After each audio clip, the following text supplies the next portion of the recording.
Well, welcome everyone, and thank you so much for joining us today for this webinar hosted by the Urantia Association's Education Committee. Today's session is presented by Gaétan Charland from Canada, and it's entitled The Luciferian Way of Thinking, the Revelation, and Us. During the meeting, please mute yourself if you are not speaking to avoid background noise distractions. And if you do wish to speak, please raise your virtual hand and unmute yourself. Please only use the chat box for webinar-related questions. Using headphones can improve our sound quality and reduce echo background noise when we're speaking. We ask that you do not type when your microphone is unmuted. And this session is recorded for future study purpose use, and the video will be made available to the public on the Urantia Association's YouTube channel. Also, we are broadcasting this session live via Facebook. So if you don't wish to be seen on this broadcast or the video recording, please turn off your camera. We appreciate your cooperation. Thank you and merci. Our presenter today, Gaétan, has been a reader and student of the Urantia book since 1979. He began attending study groups in 1987, and he started 2 groups in 1999. Gaétan was president of Urantia Association International from 2003 to 2013, after serving terms as local and national associations president for years.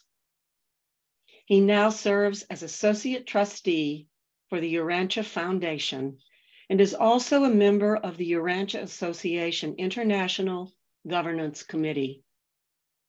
Gaétan has a strong interest in study groups and any courses promoting teachers of the Urantia book.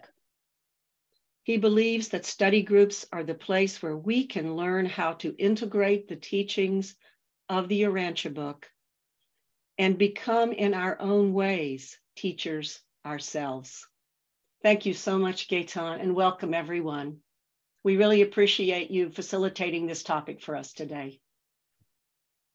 Thank you, Sherry, and thank you also, Jenny, and thank you, all of you that are here today. It seems like Lucifer is attracting a lot of attention, but before we go on with this presentation, I would like for us to have a short prayer. Well, short depending on how we see short. It's a prayer that a group of my brother from Africa, my wife and I are doing every day for the Urantia movement. And it has to do also a little bit with this presentation. So here's that prayer. Please unite us, be united in spirit when I read this prayer. In the plans of the Creator's Son and in the dynamics of the Supreme, the two becoming one, the foundation and the brotherhood are the 2 essential pillars to coordinate the plans of the revelators on Urantia within the framework of this 5th epochal revelation with the personal revelation of our qualified adjusters. This, like the mission initially assigned by the Master to the Apostle on the one hand and to the body of evangelists on the other, and whose expected collaboration should allow the unification of the epochal revelation with the personal revelations. We pray to the Universal Father and to Michael of Nibadan that the Spirit of Truth, which is their joint creation, will inspire and guide the leader of the Foundation, the UAI, the Fellowship, and their affiliated structure to collaborate in a manner consistent with the goal of the Supreme. The forecast of Michael and the expectation of the truth-hungry human soul as well as the adjuster, both in the Urantia movement and throughout the planet. We also pray to the Father that our initiative and plans for cooperation and unification will be in accordance with his will and Michael's plan for the well-being of the revelation and on our world. May God sustain all the goodwills invested in this effort, and in particular, the leaders of the Urantia movement, based on our prayer to this effect. Thank you, Father, to accept and answer our prayer. May your will be done. Amen. Now, some of you might wonder why I chose that title. The Luciferian ways of thinking, ways of thinking, whatever we call it, the revelation in us. Most of the time when we think about Lucifer, we think about the rebellion. And we think that some of us might think that since Michael came on earth and Lucifer, not educated, but taken away to the prison, and Caligasio was left here with his associate Delegasio, we might think that we're so far away from the rebellion that we're no more influenced by it. But I don't think that's the way we should think about it. Just a little bit of history about this, why I chose that subject. Many years ago, I attended a conference in Montreal given by a philosopher. It was explaining how educational system that we have in our country, in North America, in Europe, that the educational system was influenced by one philosophy, and that philosophy was the one of Aristotle, a philosopher that lived over 2,300 years ago. And his philosophy has been the cornerstone of mostly all educational system on this planet. And because of this, most of our thinking has been influenced by this. Now we have to think that if a philosophy that was created or evolved 2,300 years ago, now what about the Lucifer? It's the own philosophy that was taught to man for more than 200,000 years.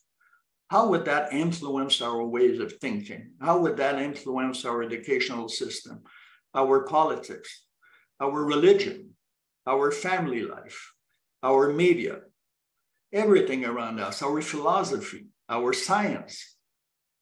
Now, the problem we have sometimes, and even myself I have, is how would I think if there would not have been any rebellion? What would be my frame of mind? How would I think about liberty? How would I think about education? How would I think about politics? How would I think about my neighbors? So we can see when we start thinking like this that the Lucifer rebellion had a great influence on how we see things, how we act, how we decide. And that's generally around the world, how people are. And if we look at the world today, and all of you know what's happening in the world at this time, there are wars.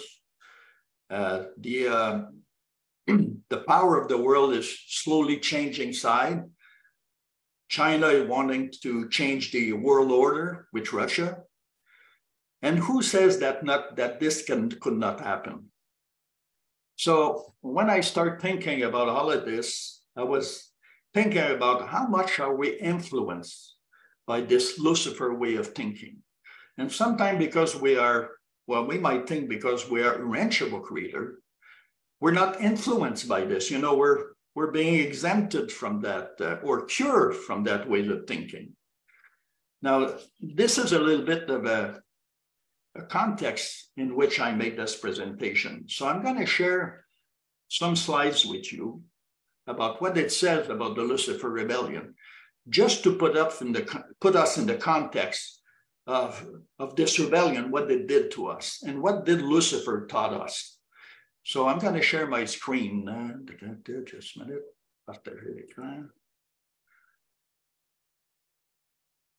Okay.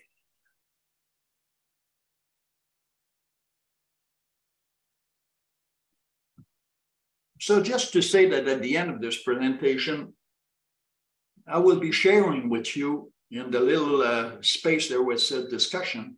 I will share with you a document containing links, another document that you could download and read to give you a more in-depth insight about the Luciferian way of thinking about the rebellion itself. So let's go to the next slide. The goal of this presentation is to explore some of the consequences of the Lucifer ways of thinking, to realize the importance of the revelation to cure the world of the Lucifer influence, to find out who we are in relation to the revelation, to become active participant in changing the world. The consequence of the Lucifer ways of thinking. An idea is a powerful tool when planted in the right mind. It could be a lever for unity and progress, or a weapon to divide and confuse. This is my own way of thinking about Lucifer rebellion. The war in heaven started by Lucifer was a war of ideas, not a war of weapon like we know today. It was a war of ideas. There was a war in heavens. Michael's commander and his angel fought against a dragon, Lucifer, Satan, and the apostate princes. And the dragon and his rebellious angel fought but prevailed not. This war in heaven was not a physical battle. As such, a conflict might be conceived on Urantia.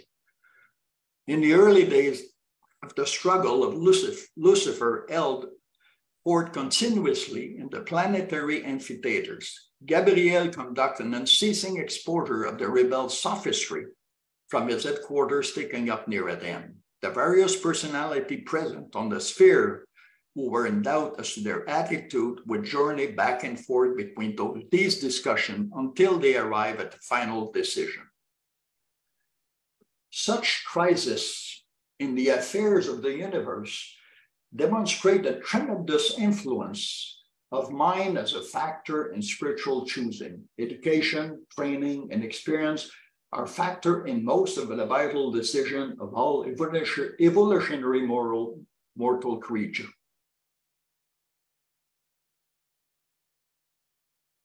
I call Lucifer the master conspirator. The reality of the Universal Father, Lucifer charged that the Universal Father did not really exist, that physical gravity and space energy were inherent in the universe, and that the Father was a myth invented by the Paradise Son to enable them to maintain the rule of the universe in the Father's name. He denied that personality was a gift of the Universal Father.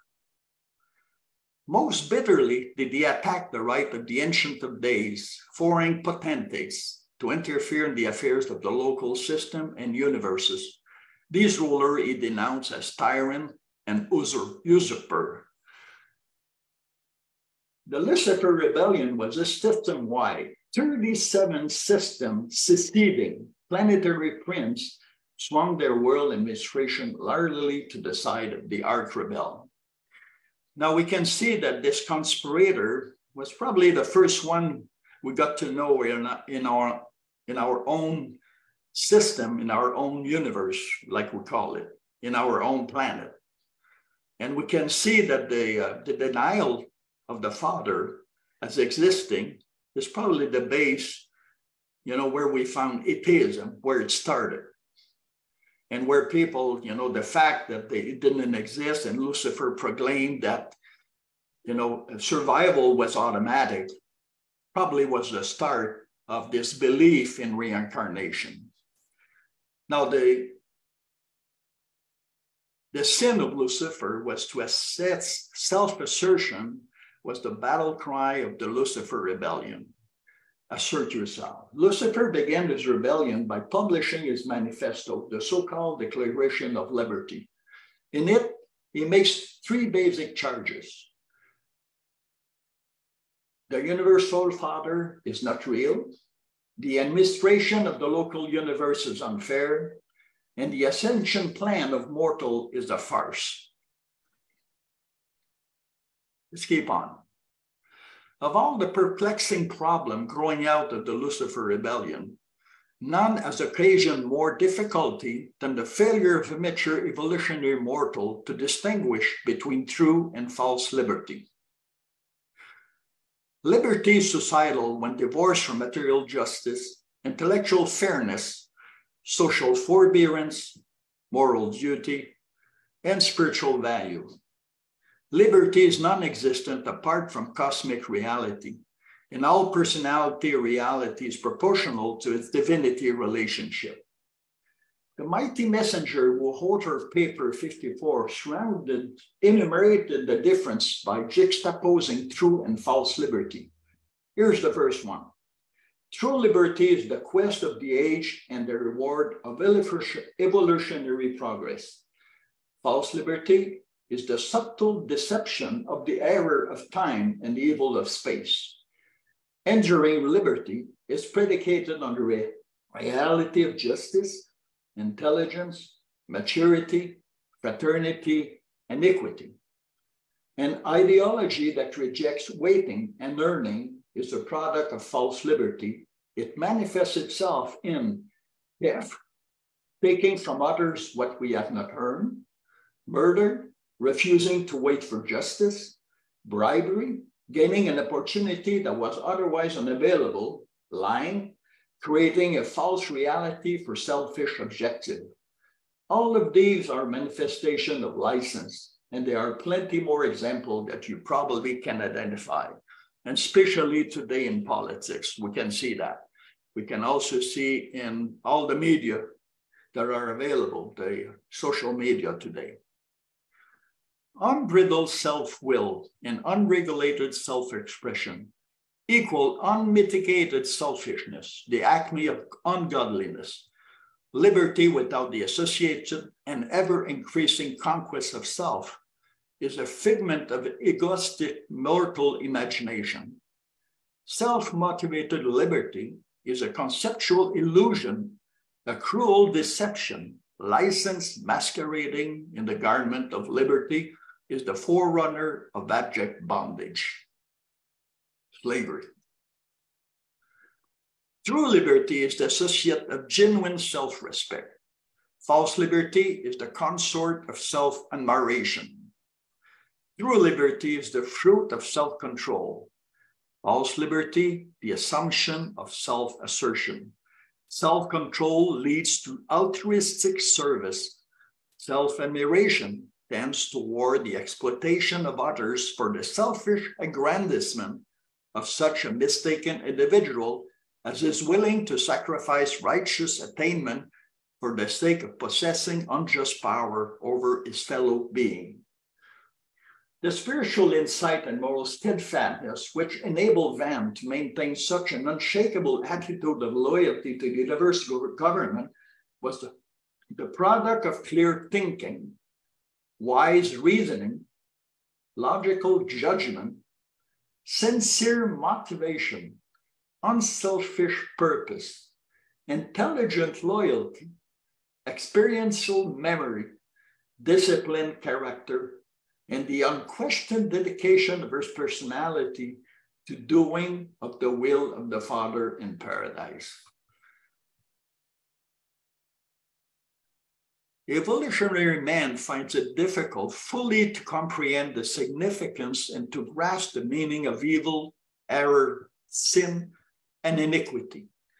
Man is slow to perceive that contrastive perfection and imperfection produce potential evil, that conflicting truth and falsehood create confusing error, that the divine endowment of free will choice eventuates in the divergent realm of sin and righteousness, that the persistent pursuit of divinity leads to the kingdom of God as contracted with this continuous rejection, which lead to the man of iniquity.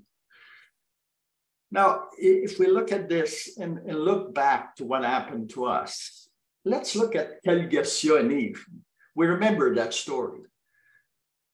That started the division between men and women. Since then, women have been regarded as morally and spiritually inferior to men in most religions of the world. And this morning, I was reading an article on the newspaper that talked about religion. And they were, saying the same thing that I'm saying here. For hundreds and thousands of years, religion put women on a different, an inferior role in life. Like you look at Catholic religion, whether you look at the Muslim religion, whether you look at the Jewish religion, women always have a second role, and sometimes not a very enviable role. Caligassia used human weakness to separate us, to create confusion and disharmony.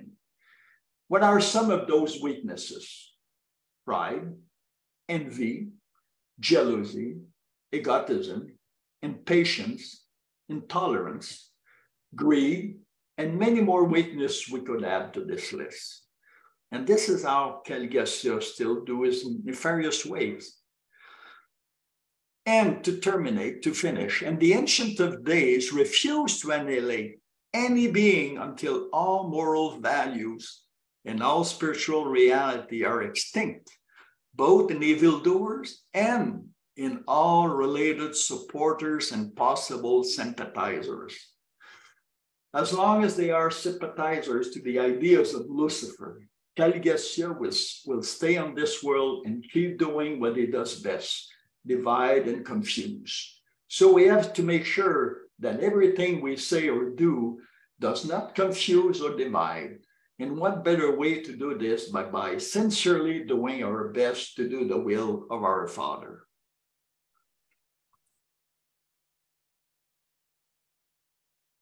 The great hope of Urantia lies in the possibility of a new revelation of Jesus with a new and enlarged presentation of his saving message, which would spiritually unite in loving service the numerous family of his present-day professed follower.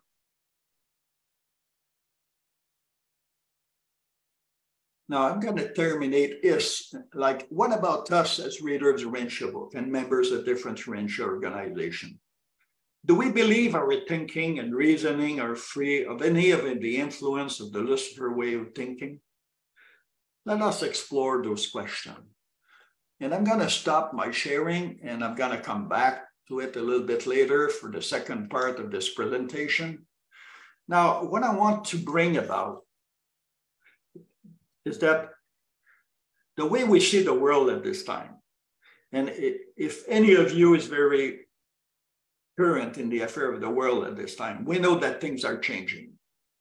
We know there's a lot of things happening in the world that are attacking religion. Communism is on the rise. And if we let, I don't know if any of you remember this, but when the Revelator gave us the Urantia book, they said in one of the communication, now we have another fight to fight. We have to fight to make sure that communism doesn't, win over the world, because they said that communism was the greatest threat to Jesus' teaching. And it's still on the rise. We still have China, is a communist country, North Korea, which is a communist country, Cuba is a communist country, and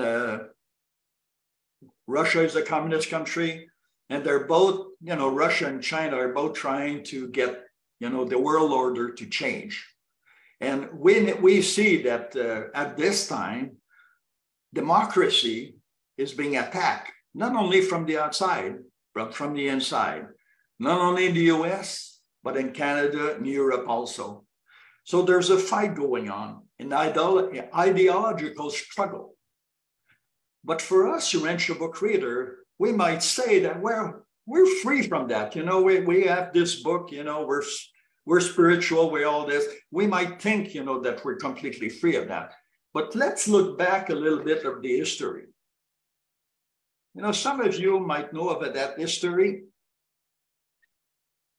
There's an article that was written by Dr. James Perry a few years ago. Some of you might know him as Dr. James Perry. I don't know him personally, but I read some of his article. He said, true problem solving requires three-dimensional thinking for truth-based understanding, the correlation between the past, present, and future. Origin, history, and destiny. We need to understand those two things. Now, let me go back to a little bit of history. A few years ago, some of you might remember, well, not remember as being there, but you might have read of it. During the time of the forum, there was a guy that came in. His name was Sherman. You probably have all heard of him, the Sherman. It was called the Sherman Rebellion. And this man came to be a member of the forum. And during his time at the forum, he tried to divide the forum members, trying to get the forum members, well, he was saying to them, you know, why should Sadler be the one only controlling the revelation? You should have a say in it. So he tried to, you know, to get a little bit of the members there to rebel against the authority of Sadler's. And then finally, Sadler's knew about this and they kicked Sherman out. And apparently when they did kick him out, when Sadler asked him to leave, he didn't want to leave. So some of the members of the forum told him if he didn't leave, they will make sure he would leave. Whatever, they would probably kick him out with a good kick in the ass. So finally, Sherman left. And some of us might think that was the end of it, but that was not exactly the end of it. That started the fight for the control of the book in some minds. Many years later, some of you might not know about this, but Sherman traveled to France, met with Jacques Weiss, who was the first, in fact, translator of the Urantia book. In fact, the French was the first translation ever made of the Urantia book.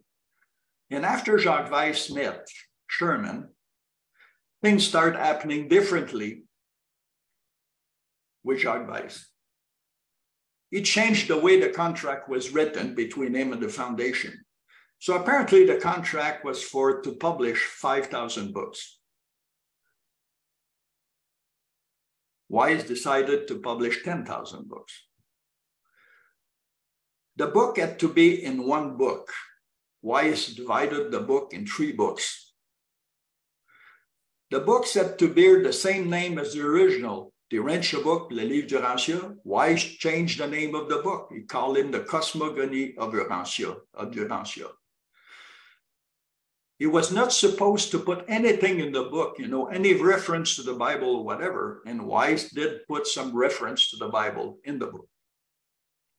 He even put his name on the book. And when the foundation learned about that, well, it was, you know, like pandemonium, you know, like, what are we going to do? Now, you have to imagine that those people there at the foundation didn't know much about, you know, copyrights and lease translation and the copyright of translation. So they decided to hire a lawyer and look into the prospect of what can we do with that. So this battle lasted for many years. Weiss wanted to have the right of the copyright in French. And he was exploiting the laws of France to gain the copyright. Like in France, apparently, if you make different things with the original book, like he split it in 3, changed the title of the book, he would gain the copyright of his own translation.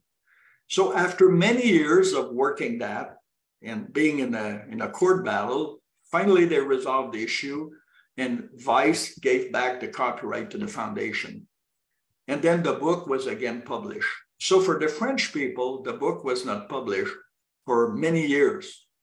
And in Quebec, many people got the book through photocopies of the book.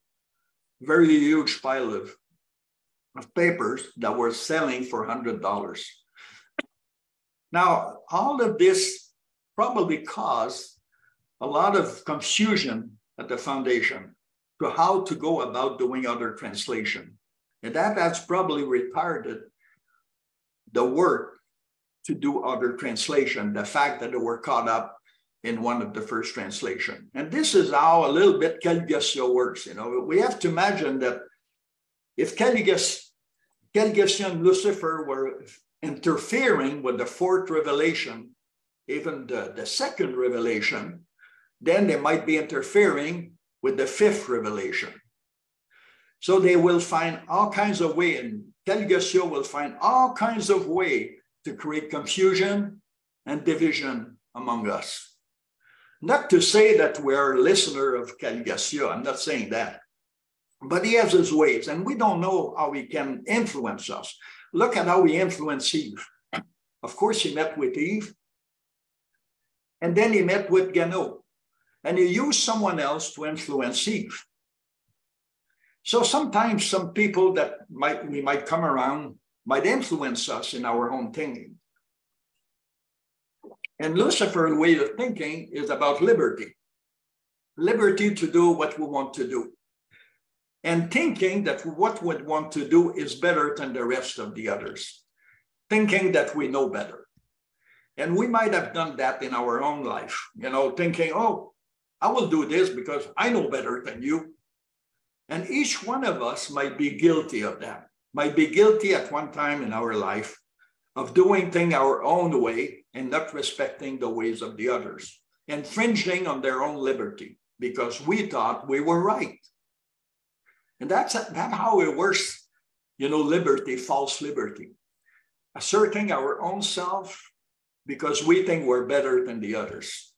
And many, many people do that today. And even us in our own ways of doing. So if you imagine that we've been raised in a family where they've been influenced by the education they receive, the religion they have, the media they listen to or they read, the politics they follow, and their grandparents the same thing, we know that it's very hard to change the mindset of a generation to another. Look at our own generation, how hard it is to instill in our own children what we believe is right, because they are influenced by the media, they are influenced by their own mind, by their friends, by all kinds of people around us. And we are the same. We are influenced by our culture, by our own education, by what we read, by what we listen to, by what we watch, by the politics, by the politicians, by a lot of things that happen. This is why Jesus always said, you will see them by their fruits. You will judge them by their fruits. So we have to be aware of that when we look at what people say, we have to take into account, is it good? Is it true? Is it beautiful? Does it contain those true value in their expression? Now, we might think that we're exempt also of this, of the Lucifer way of thinking. Now, one day I was having a discussion with Mo Siegel, who is now president of the foundation, and we were discussing about the origin of the split that happened in the Urantia movement. And we're thinking, why is it, how did it happen? It didn't happen with just 2 or 3 individuals. It's something that started to happen a long time before the split. A lot of people were involved in that. And Mo told me, he says, he asked me a question. He said, who do you think pulled the trigger the first? And he was referring to maybe people a long time ago, even during the forum. So idea, remember what I said about idea. Idea is a powerful tool if it's used to unite, elevate, and educate people. But it also can be a weapon to divide and confuse. And one day, I don't know if, probably some of you were all people of some age. We were probably all members of the Brotherhood at one time. I was. And I remember when I heard the split, I live in Quebec, so I was far away from that conflict. But I remember receiving a letter, and when I received the letter, I was hurt. I was hurt in my soul, in my mind, my heart of what was happening. I could not believe it. I could not believe what was happening, because for me, the Urantia movement was something that I searched for all my life, a place where the brotherhood would be established, where love between human beings would be real, a place where people would love to see the world a better place to live. And my dream, my vision of seeing that world was demolished by just one letter, by decision of people to split. I'm not putting the blame on anyone, because there probably was blame on all the sides. The blame on all of us that were there making decision, all those that put those decisions to action. And I've heard many stories of the split, some conflicting, some saying one side, some saying, but the thing is, after all of this, I understood that the split became real because some people thought their way of thinking was better than the other. They didn't listen to the other. They wanted to assert their own self in the decision, whether they'd be on the side of the foundation or the brotherhood at the time. They didn't look at the consequence of what would happen. And if we look today at the movement, the Urantia movement, I don't know if all of you have been traveling around the world and see what's happening with the Urantia movement. It's still growing, but it's growing with a lot of difficulties. It has problems because we are competing with two organizations are competing for membership. Now, I'm going to read you something because one day I was talking to someone about, the division and why there are two associations. And just a second. I'll find, okay, this is what the Urantia book says about competition, because that person was telling me, well, competition, it's a good thing, because when we compete, we become better. Yeah, I say, yeah, that could be true in the business area, but what about a fraternal organization? We're not a business. Now, I went back to the Urantia book, because this is what we have to do as an organization, to take our way of thinking, our way of ruling ourselves in the teaching of the Urantia book. So this is what it says about competition. Throughout the earlier ages of any world, competition is essential to progressive civilization.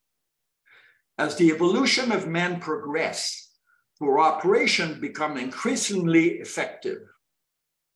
In advanced civilization, cooperation is characterized by the survival of the biologically fit, but later civilizations are the better promoted by intelligent cooperation, understanding fraternity, and spiritual brotherhood. Spiritual brotherhood. Here we are. We're supposed to be a spiritual brotherhood. And here we are, we compete. We compete for the same people. You know what happened when we compete for the same people? I've seen it time and again, because I've been traveling the world as president of UAI many years ago.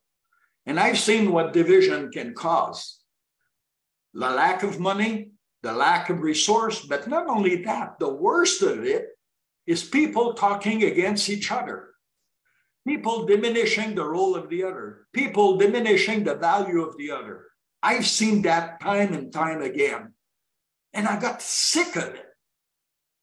And I don't know if you get sick of it, but I'm still sick of it sometimes. Because when we spend so much time to have the world to evolve, to be a better place, and when we see our efforts being jeopardized by some people that don't want to unite, it makes me crazy, But it not only it makes me go, mad at myself, makes me, what can I do to finally make people realize that as an organization, we need to be united in one front. And Jesus said one thing, you remember that famous saying of Jesus, a house divided within itself cannot stand. And then we see where the world is at this time. If we are divided within ourselves, well, this generation will pass without having made a significant advance in sharing the teaching of the Urantia book across the world. we will have to wait for another generation or another organization because, you know, organizations come and go. And this is what could happen to us. Lately, most Eagles share with us a document that was published, I think it's a newspaper in the US. Some people now are using the Urantia book for their, you know, in the US, there's this thing about racism.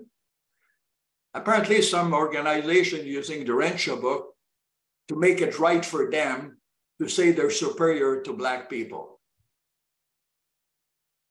And that's happening at this time. They use the Urantia book like the supremacist movement use passages from the Urantia book. So imagine that. So the Urantia book is being used in the wrong way. And soon some people will be attacking the Urantia book. Now, who are we as ambassadors of this revelation? Are we united in our spiritual effort to share the teaching of the book, or are we divided within our own self? This is a reflection. This is a thinking that we must have. This is an exchange we must have with each other. We must talk more about unity. We must talk to our leaders.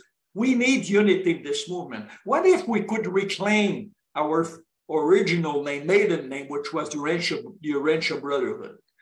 What was, you know, I'm pretty sure the foundation would agree to that. You know, if two organizations would come together finally, that would give us back our name.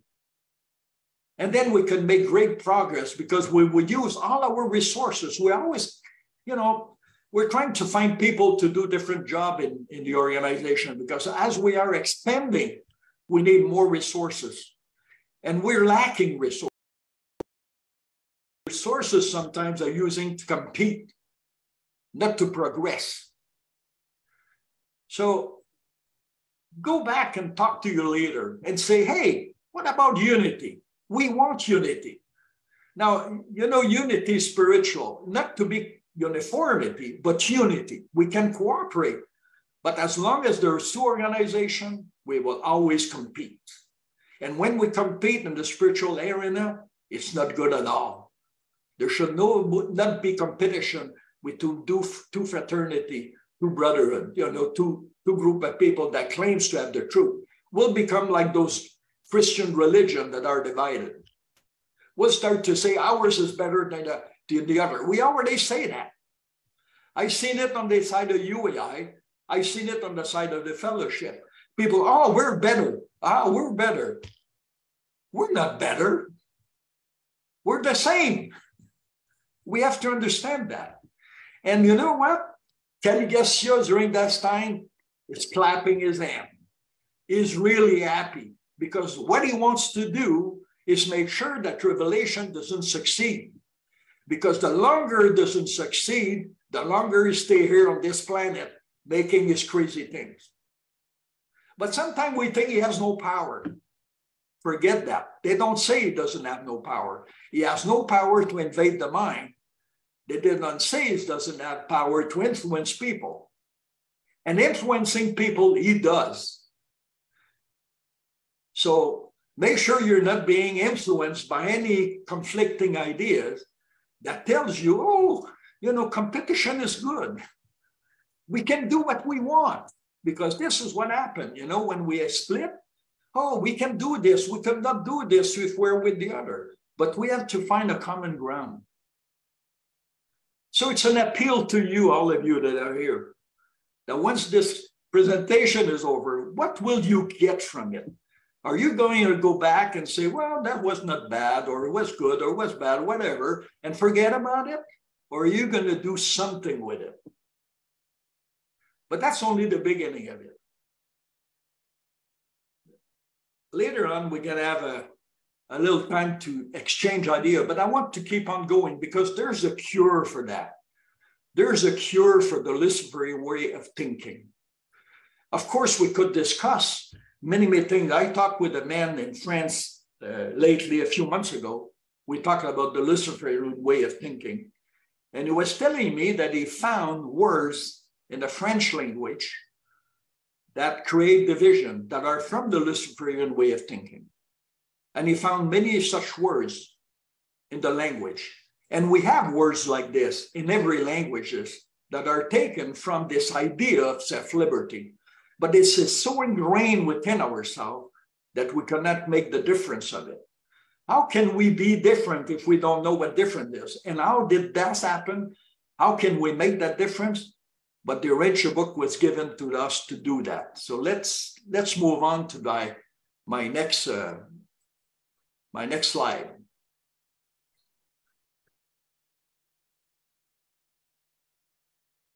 The revelation as a cure for the Luciferian way of thinking.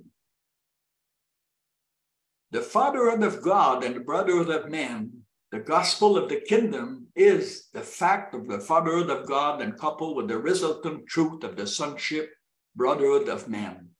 The persistent preaching of this gospel of the kingdom will someday bring to all nations a new and unbelievable liberation, intellectual freedom, and religious liberty. This is certainly the most powerful truth proclaimed by Jesus, associated with the other truth that a part of God lives within us. The kingdom of God is within us.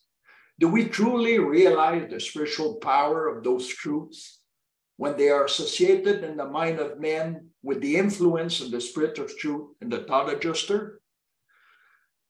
You know, sometimes when we read the Urantia book, we're trying to find ways to, what can we share? You know, what can we say to other people that will elevate their mind, that will give, bring light to them?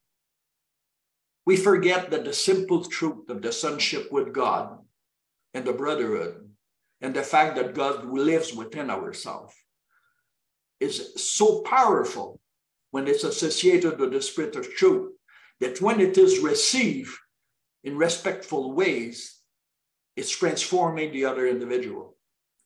But first, we need to be transformed by that truth. The ultimate goal of human progress is the reverent recognition of the fatherhood of God and the loving materialization of the brotherhood of man. Only when God the Father becomes supreme will men become religious brothers and live together in religious peace on earth. We are indeed in loyal subject, but far transcending the fact is the transforming truth that we are His son. Do we really realize what that means to be the son of God, in our life? That's so profoundly true that sometimes we take it for granted. Just a second. And thus did the doctrines of the fatherhood of God makes imperative the practice of the brotherhood of man. The worship of God and the service of man became the sum and the substance of his religion.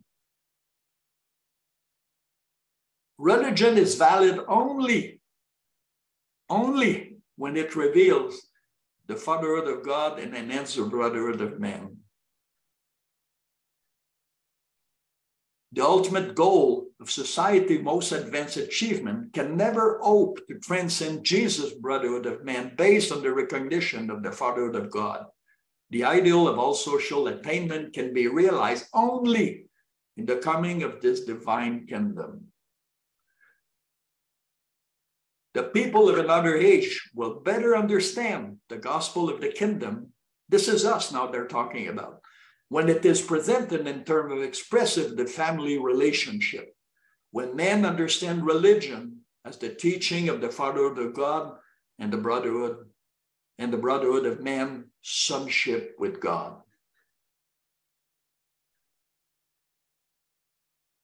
And that's the second part. I'm going to come back right after we discuss a little bit about the fatherhood of God and the brotherhood of man. I'm not an expert in the Urantia book. I'm not a scholar in the Urantia book. There are people better in the community with probably that quality. I'm not an expert at all. I'm not an expert on the Lucifer rebellion either.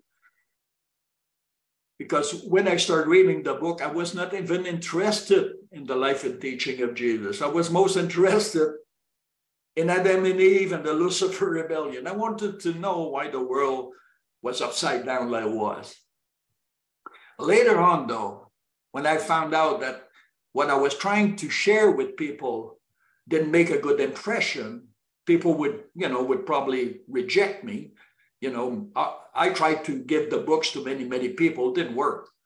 And I started asking myself, what about me? When they see me, what do they see? So when we share something, the messenger has to be the expression of this message. If we are not the expression in our life of the message, we're just hypocrites. We are empty vessel. That's what Jesus said. So we need to take that truth. We don't need to share the whole book. I mean, we need, as us, reader, and I'll come back later about this, what makes us different than the rest of the world, us, reader of the Urantia book, in the last part of my presentation. But this part, about the teaching of Jesus, he taught many things. But when we compound everything that he said, what is the most significant truth that he proclaimed? That God is our Father, and that we are his son, and that God lives within us. That's enough to transform the world. And he knew, after he left, that the Spirit would come to live in our mind. And by this act, he knew that every human being would be inhabited by the thought adjusters. Two powerful influence associated with the Holy Spirit. He knew that those influences would make that truth so powerful in transforming us that he didn't need to say more. Of course, he taught a lot more. But basically, that's the truth that's so easy to understand. It's so easy to say, to communicate, as long as we live it. One of the problems we've had, I believe, and I had this problem myself, so I believe if I have it, if I still have it, there are other people, you are having the same problem. And that problem is to live those truths day by day, to transform ourselves. It's something difficult to do. One day when I remember before I read the Urantia book, I was meditating, why is it so hard to become good? Why is it so easy to do the wrong thing? I didn't know better, but I was trying to get better. And even today, we know that it's hard to be a good human being when we see the world around us, how it is. We need every day to reassert our will to do the Father's will. But we need good foundation to do that. We need to be reshaped inside, renewing our own spirit. And this is what the Spirit of Truth does by making us true sons of God. So if we would go around and start learning how to share that truth, sonship with God, brotherhood of man, God lives within ourselves. There are many schools out there that give us courses on the Urantia book. There are study groups where we can share ways of doing that. And I found two schools that are mostly based on practical ways, on practice. Not to say that the other schools are not good. Each school is different in its way of teaching, and each school gives us different perspective on the teaching. There's UBIS in different language. There's UUI. I took a marvelous course in UI given by Marvin Gawain, which was a family of God, which I invite you all to take. It was an eye-opening for me. Very good course. It should be translated in all languages. That's one of the problems we have. Our schools are only available in 1 or 2 or 3 or 4 languages, and some of them only in 1 language. And then there's a School of Ambassadors that was made by the group of what they call Christ Experiment, that have created a course to bring Christian to the revelation, but to show us how to do it based on how Jesus did it. Simple ways, very simple ways, but it takes time and practice. Of course, we take course one after the other. If we take course, if we learn things, we don't give it back, what happened? We lose it. That's the problem with us sometimes. We read, we study, and we're not in service-oriented activity. We don't put in practice what we read. I know, I've done that. Sometimes we're so focused on our own community, we forget that what needs to be changed is not only us, it's outside. We need to communicate those truths around us. And the school ambassador has done that. If you live in a Christian community where you participate in the church, what better way to learn that course and know how to do that, how to bring those Christians to the Urantia. Hey, imagine there's 2 billion Christians in the world. Imagine what an army that is, if all of those, if only 1 or 2 or 3 million of those would decide to go forth and proclaim that truth, the Father of the God and brother of the man, and change themselves. Imagine what an impact it would have. We need to grow in number to share that truth. But we can share other truths from the Urantia. I'm not saying we should not share other things, and I'll come back to that later. So let's go on to the next part of this presentation.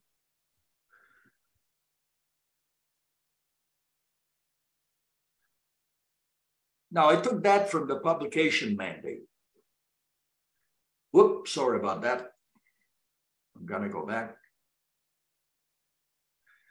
The book is being to those who are ready for it long before the day of its worldwide mission. You ever thought about that? I don't know if you believe in the publication mandate. I do. And I think it was a very important document that was given to us by the revelator when the revelation came to be. And a lot of people try to discredit it. But when you read it, you see there are a lot of logical things, good things in it, consistent, and it's not dogmatic in its way. It was given only for leaders of the movement. Now, what makes us different from the rest of the world? What makes us really different?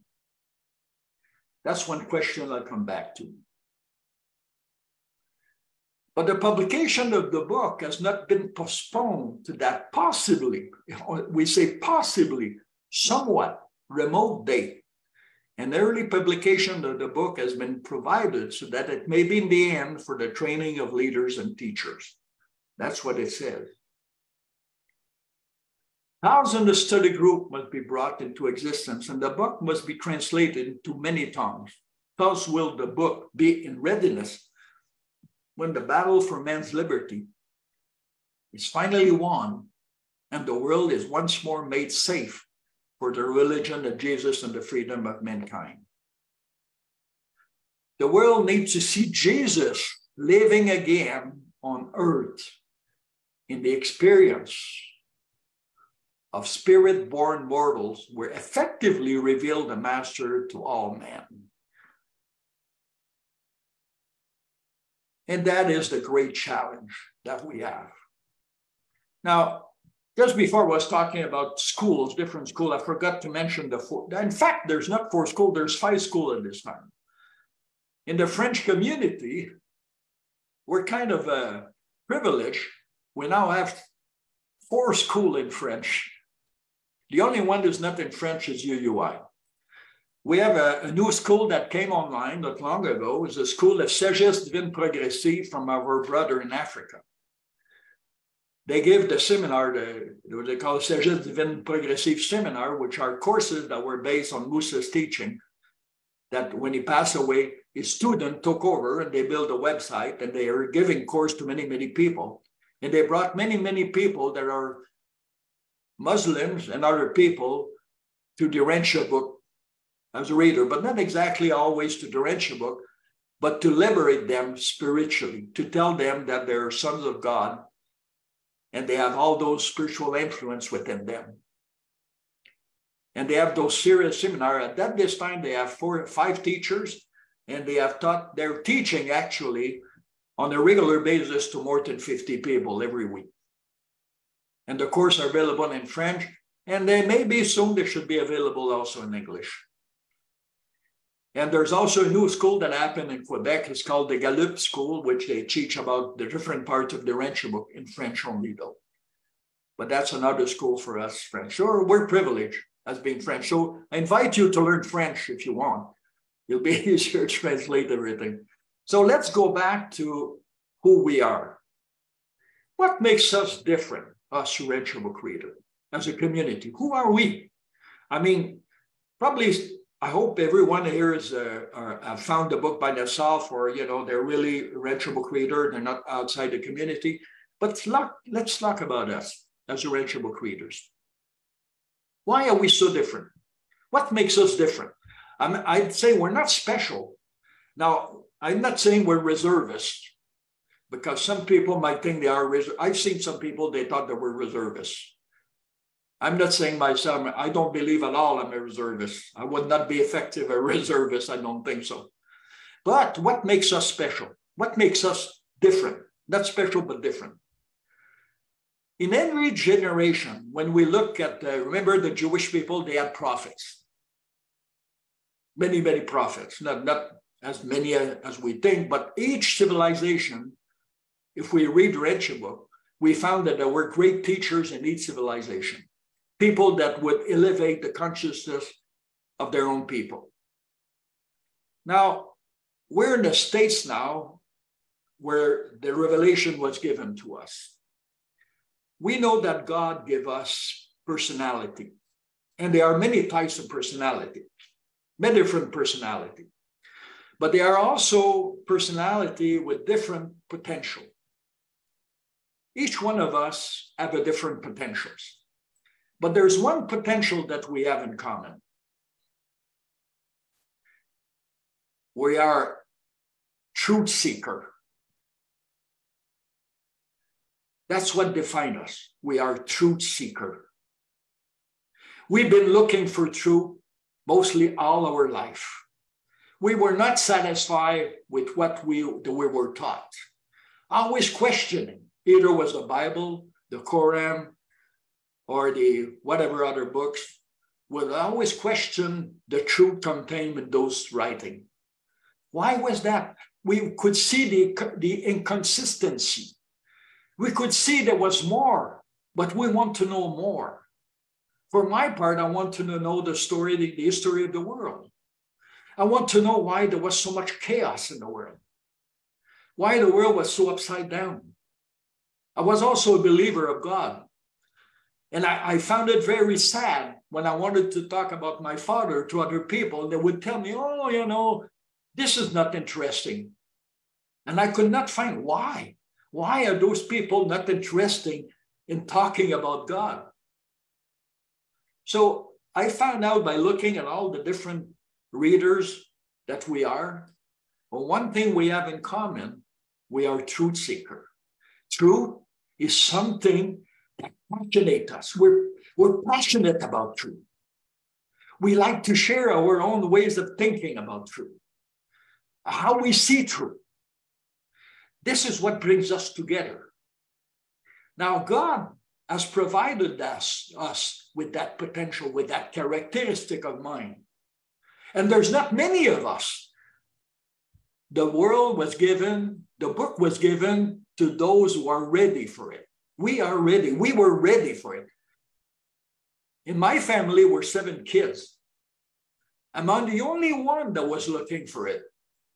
We had the same education, the same background, the same religion. Why is it that I was the only one? Or later on, my mother started reading, my sister. But why is it that in your family, you were probably the only one interested in the Urantia book? What makes you so different than your brother and sister, than your neighbors? Because God has given you that personality that contains that potential. You remember the parable of the 10 talent? God is giving us talent. potential. Some of us have more than others. And those talents need to fructify. We need to use them. And for us, that talent is that we are seekers of truth. We are there to enlighten the world. We are those little lights that God has lighted around the world to give light to those people that are in darkness. We carry that light within us. We know how to shine it, but sometimes we shine it so bright that we blind people. We hurt them. We have to know how to share that light that's within us. There's a spirit of truth. There are 9 of them, but there's one that we don't talk very often about. Would you know what that one is? Temperance. Temperance. Do we know what that means? You know, temperance in French is used a lot for people that have drinking problem. Temperance is used to restrain yourself, not to drink too much. But why is it the fruit of the Spirit? Temperance is how we share truth also. Temperance has to do with respect. So we need to have restraint in how we share that truth. And the best way to share that truth is by embodying that truth, by being that truth. So we need to work on ourselves. We need to become better Urantia book readers, better human beings. So we need, who's talking? Someone is talking. Could you be, okay. So we need to be what this saying says, the world needs to see Jesus living again on earth. In the experience of spirit-born mortal, we effectively reveal the master to all. Are we that? Do we ask ourselves, are we that person? When I'm talking to people about the Urantia book, or talking about some of the teaching, are we really living what we're teaching? Are we the expression of that truth? Or are we just parroting? Or just, reciting some quotes? Some people like to do that from the Bible or from the Urantia book. What comes out of our mouth, is it the expression of the Spirit of truth? Do we really want to do the will of the Father in our life? Do we exactly know what it is to live the will of the Father? We have to question ourselves all the time, every day. What are the best means to achieve that? What are the best tools that were given to us to accomplish that? The Urantia book gives us the answer to that.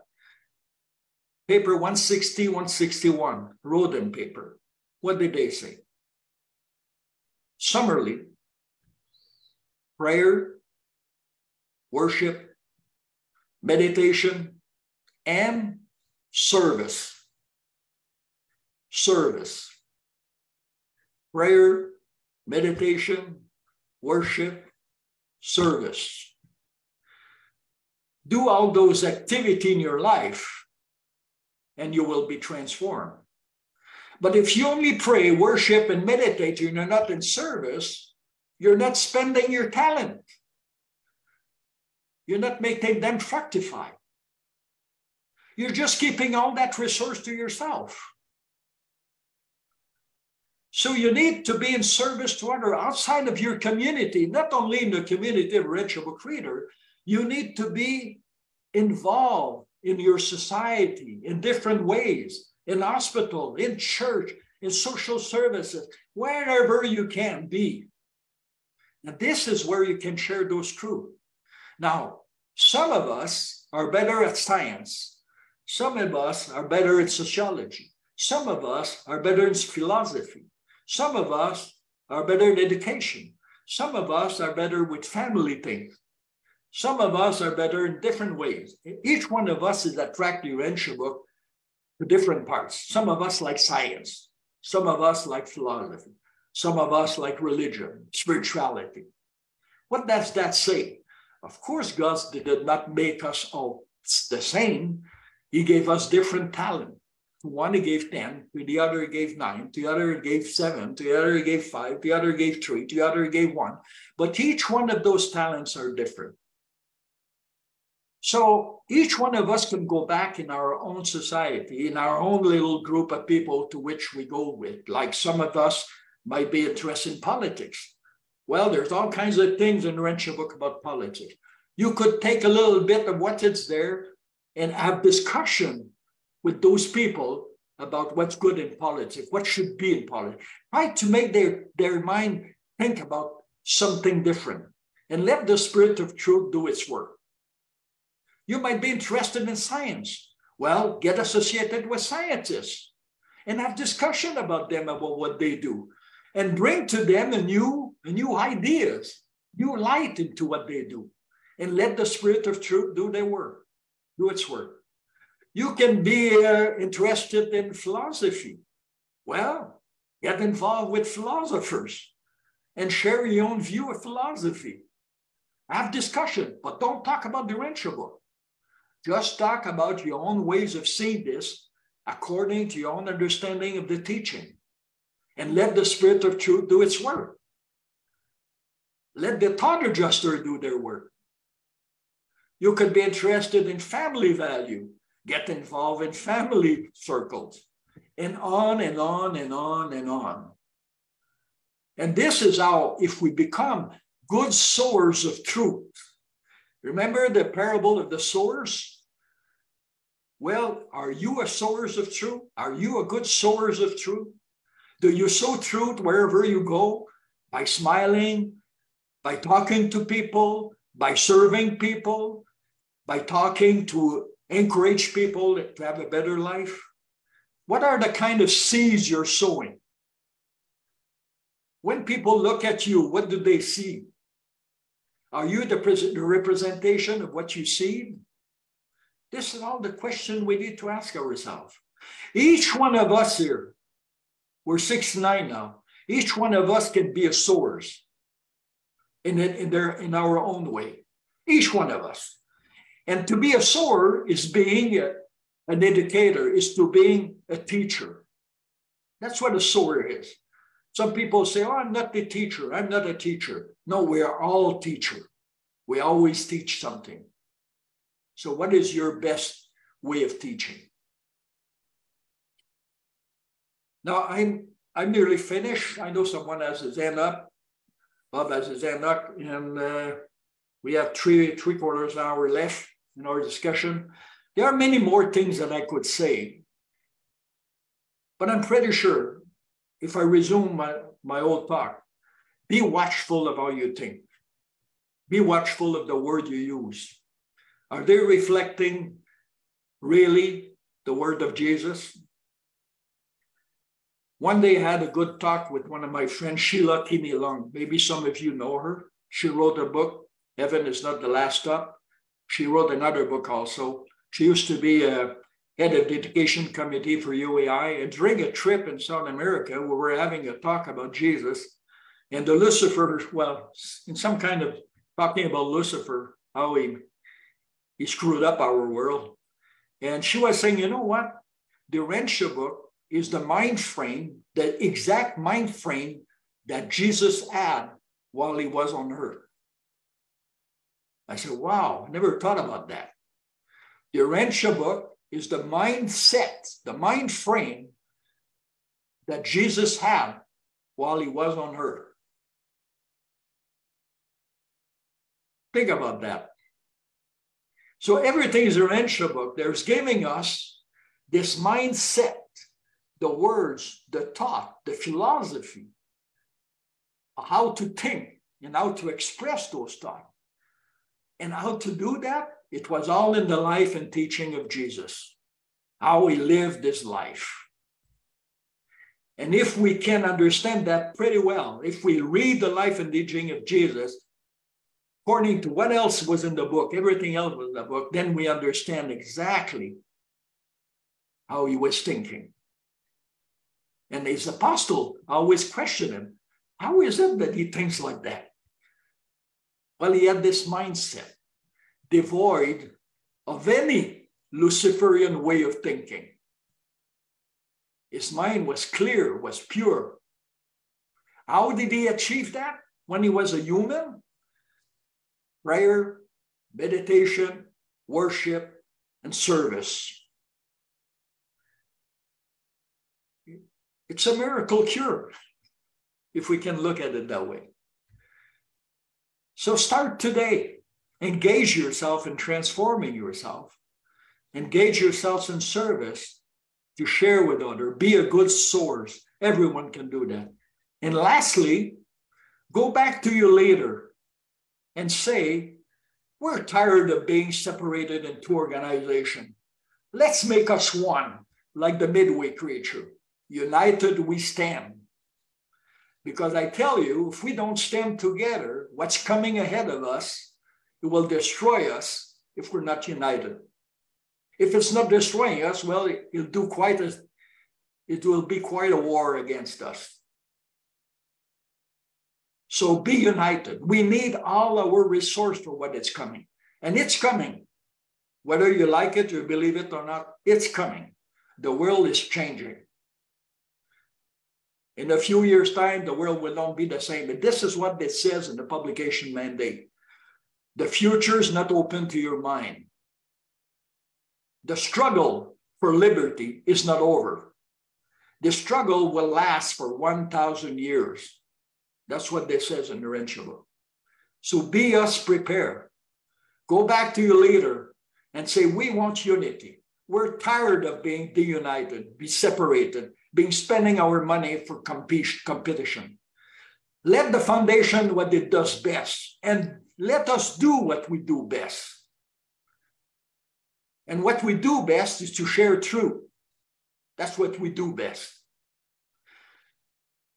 And Ken Gasio was very active, because if you talk about translation, you look in Korea, they have 3 or 4 translations. And you know what? They're not getting anywhere. They're always fighting to which one has the best translation. Have confidence in the means that were given to us. That's important. Have confidence in the foundation that was given by the Revelator. They're the one that set it up at the beginning. So if they did authorize it, it's because it's the institution that should take care of that. Now, the Brotherhood should take care of getting that truth out in the world. That's our job. Not to publish, not to translate, to go out and share what it was given to us, to be the source of what was given to us. That's our work. So let's get on with it.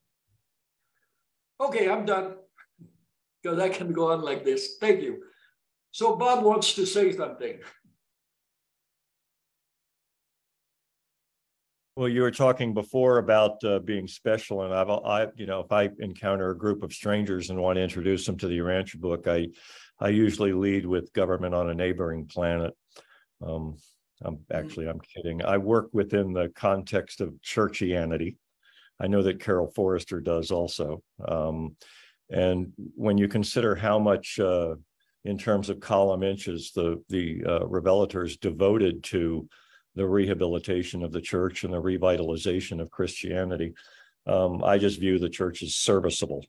When you were talking about the truth seekers, I mean, I've been part of several adult Sunday school classes that are named precisely that. They call themselves the truth seekers within the church context.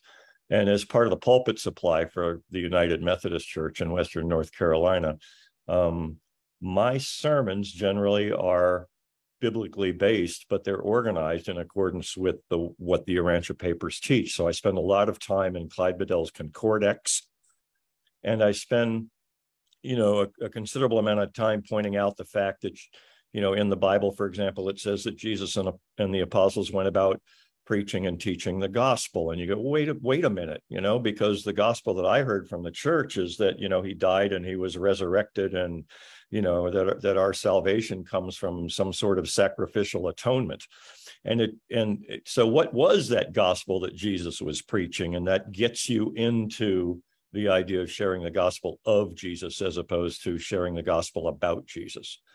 I see that church work is something that's I've considered fruitful, and I believe as an institution, it's quite serviceable.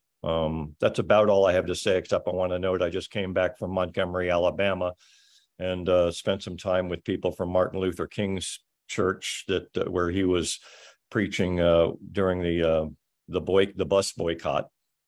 And I'm at the point now when I look at the behaviors of people that were, in my opinion, masquerading as Christians during those times of slavery and lynching and the segregation and right now the mass incarceration. I don't like some of the people that I associate very much, and I know that I have to do a considerable amount of soul searching to work through that. That's pretty much all I have to say at this point, and thanks for the opportunity. Thank you. Thank you. Well, at least you're in service in your own church. That's pretty good. I like to hear that. More of that. Thank you. Carol. Thank you for your enthusiasm about getting people out of their chairs. I hope they do. But my comment is also about the Christian community, because I am also involved in the Christian community, and we all are ambassadors and have the potential to be ambassadors in things that we know well. And if someone does want to be an ambassador to the Christian community, I would very strongly recommend that they learn about it first. There's a lot of assumptions that I've witnessed in the Urantia community about what's going on in the Christian community, and there's a lot of ignorance about the Bible. And if you're going to be involved in the Christian community, there's a whole language to it, and you need to learn the Bible. You do not just read the Urantia book if you're going to do that. I'm with you. If you're in science, go to science communities. If you're in philosophy, go to philosophy.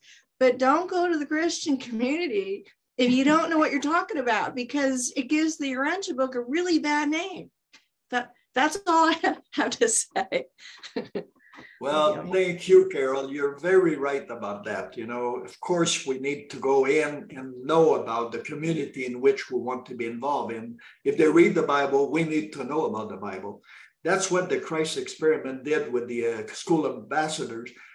They take Bible verse and they bring them to the Urantia book teaching, like they make a connection between the two and how to go about those paradox or those doctrine that they have in Christian religion, like the salvation doctrine, how to go about it and not to go about it. There's different things we need to learn, and nothing better than a Christian, someone that knows the Bible, how to do it. So this is why I invite anyone that wants to be involved in the Christian church and how to share the teaching of the Urantia book in the Christian church. At least, like you say, they should know the Bible. And then those ways, how to bring those people to elevate. That's what they do. They elevate the mind of people to higher truth, like Jesus did. So thank you for sharing. Yes, Richard. Can you hear me? Yes, we can. Oh, great. By the way, you look like Captain Picard. Do I? Well, is that my good? I don't know where. Je peux parler français. Okay. Anyway, I'm sorry, I can't. My camera's not working, but I've been a Urantia book reader for many years, probably 5 decades or so, and I've been part of our society and done a lot of things. And recently, as I grow older, I'm decided that I want to really do something about the world situation based on many of the concepts in the Urantia book. And one of the concepts in the Urantia book is that the whole universe is alive. Okay, whole universe is alive. And, I'm sure you've heard of the Gaia theory, that the Earth is alive. And I was thinking that if the Earth is alive, and we all are like cells of this planet, does this planet, if it is indeed a living being, as the Gaia theory posits, and as the Urantia book actually supports this, do we have a soul? Does the Earth have a soul? And as you know, in the Urantia book, it says that our soul is created when we make a moral decision, when we're probably about 4 or 5 years old. And so I was wondering, well, if the earth is a living being, and it can have a soul, but it has to make a moral decision. So I asked myself, has the world as a whole made a moral decision? As a whole now. And looking at history, I'm a big history buff, and I say, well, probably not, except for maybe the creation of the League of Nations and the United Nations. That's kind of close to the world making a decision as a whole, a moral decision, but it's not really there because the United Nations is not sovereign, and really is very, it's powerless, basically. So I said, how can we get this together? How can we have the population of the earth? And by the way, I don't think of human beings as bugs living on a planet. I think that we are cells of a living planet. We are all one. The earth, the earth, the atmosphere, the birds, the bugs, the ocean, the wind, everything. We're all part of this. We're not separate from that. Okay, so we are the earth. We are not bugs living on the earth. We are actually the earth. Because, I'm the earth. I can say I'm a living being, okay? Am I something separate from the earth? No, I am part of the earth. I breathe in the air. When I die, everything in my material body goes back to the earth. So I am the earth, as are you. And we have all been recycled many, millions of times. So as a planet, how can we make this decision? Okay, to have a moral decision so that we can have a soul. So I envisioned this thing called the Earth Monitor Project. Now you can see my website. It's at earthmonitorproject.com. But what it is it's an elliptical project. Now the Urantia book says that if we look at the universe as a rationalistic, mechanical thing, we're half wrong, no matter how right we think we are. And same with the spiritual end. If we're totally concerned about the spiritual aspect, and we think that the universe is is just spiritual, that's half wrong also.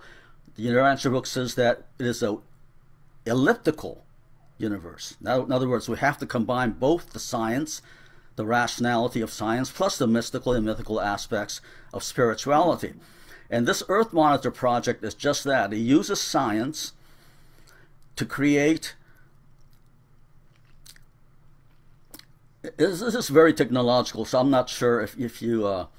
Let's make it simpler. Okay. Basically, it is a 360-degree monitor. Okay, and what it is, it's a biofeedback mechanism for the earth, so that whatever we do, whether it's spiritual, material, scientific, it will impact the whole planet, and we can actually see what we're doing to the planet so that we can change our behavior.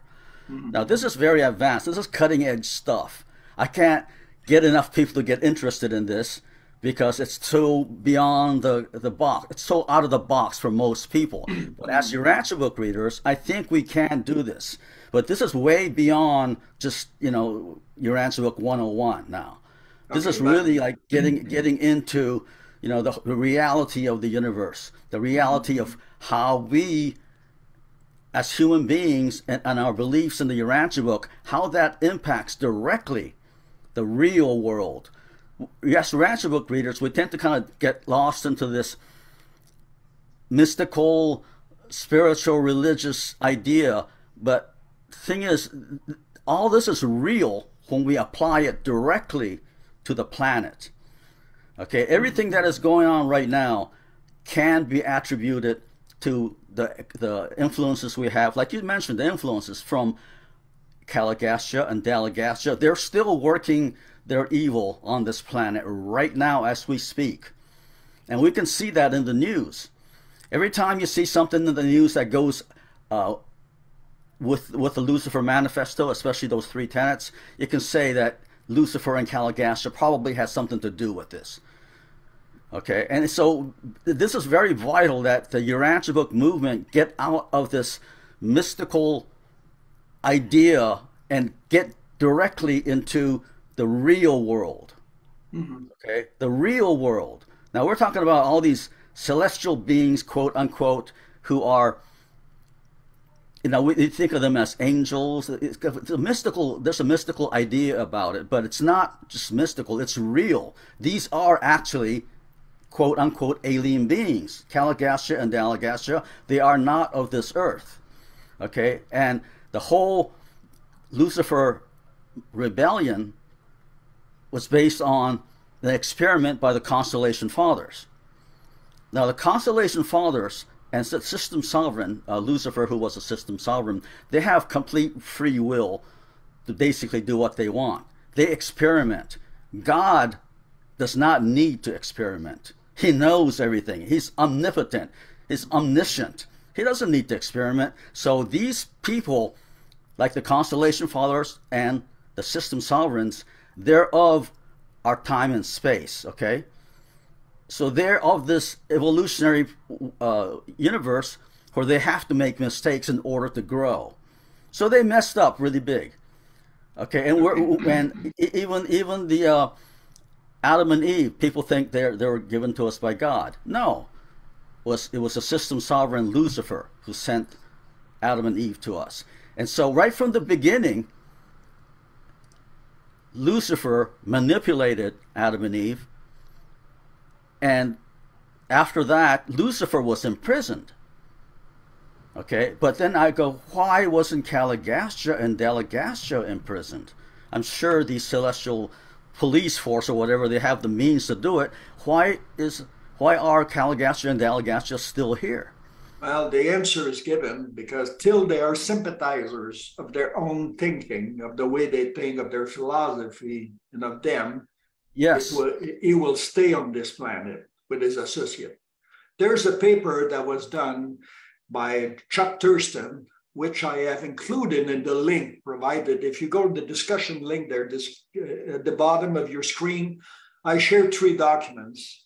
And one of them is a link to the Lucifer Rebellion. And one of them is the journal, UAI journal, dating back to 2012, where that article that was done by Chuck Thurston is in there.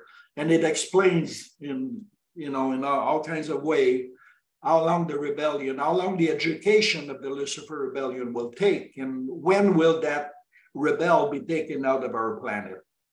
So I invite you to read those papers. And in that journal, there are 3 articles, one on the Lucifer education, one on the written by Sheila Kinney Long about the religion of Jesus and how to bypass that Luciferian thinking. And another one, there's 3, the first 3 articles are good read in the same kind of thought of my presentation.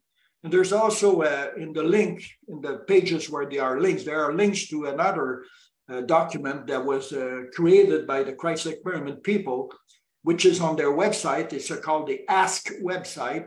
And the document is there also on that link. It's a Dropbox link where you can have all those documents downloaded to your computer, and where you will have a lot of, in fact, it's 3 papers into one.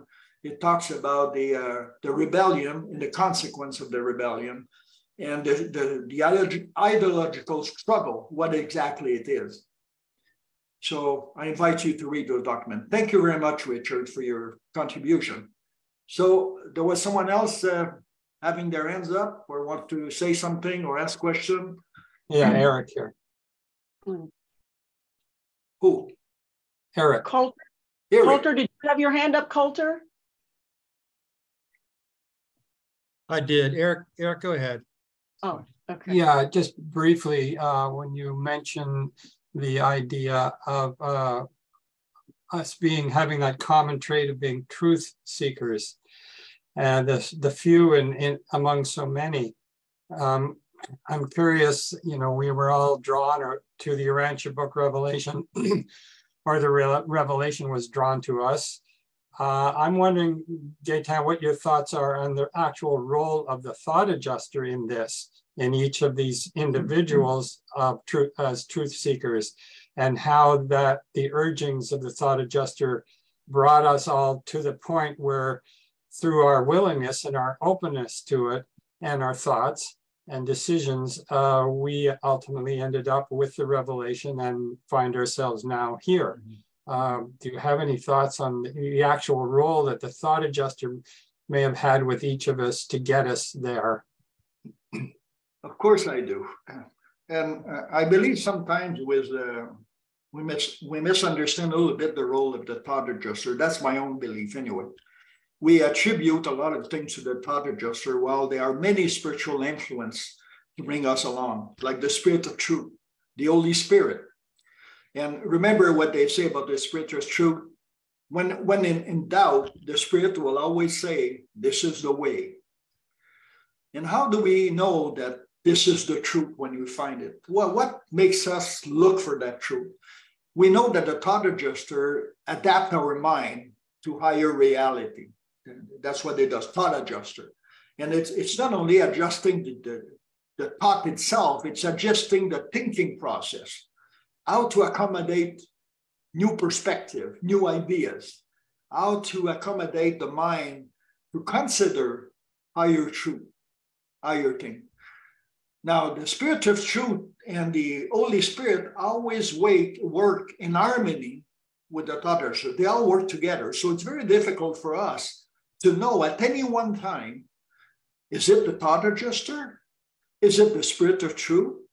Or is it the Holy Spirit? Because they all work together. And if they would not work together, it would not be efficient. Now, there's other influences there. Angels. We have guardian angel, but there's also other kinds of angels that I want for us to discover those truths. This is pretty serious. There's someone. Okay. And so those angels, I was reading this morning a passage on the angel that we have on earth, and they are specialized angels just to take care of those people who wants to socialize or to bring truth to others. And there's a group of higher angel, I think they call the angel, there's the angel of religion, the angel of progress, the angel of industry, the angel of health. There's a group there of 12 different angels. And some people could probably tell you more about this. I'm not an expert in this, but I know there's someone that created an organization where they explore those ideas of those group of angels and try to work in accordance with their influence and with their purpose. So I believe that the thought adjuster, yes, but it prepares our mind for the truth we might find. We also have the adjutant mind spirit that's at work within us, like the spirit of religion, the spirit of wisdom, and the spirit of worship. That's always elevating our mind to find God. So all those influences are working together to bring them to one direction. But now we have to understand another thing. They tell us that when we come to this world, we have a personality that God has how would I say, as predicted as the, I'm mixing the word from French and English, but as made that personality have a certain plan in the universe. As planned for each personality, a different course, a different potential.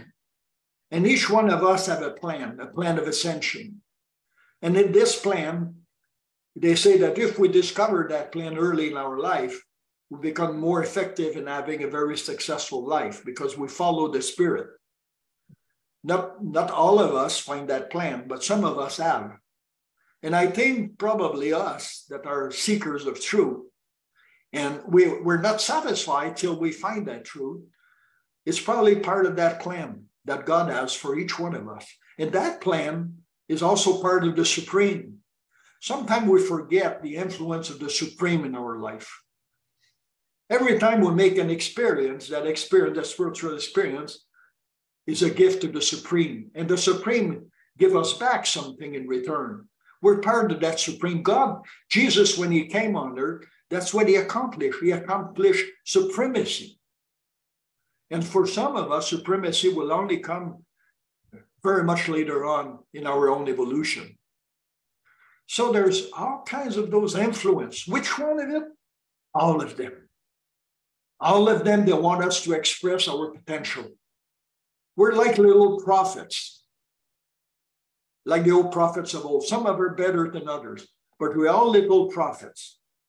But how are we going to sow those seeds is depending how willing we are to do the will of God. And for me, this is why it's so important to understand those truths that we are sons of God. What does it mean for us to be true son of God? Mature son of God.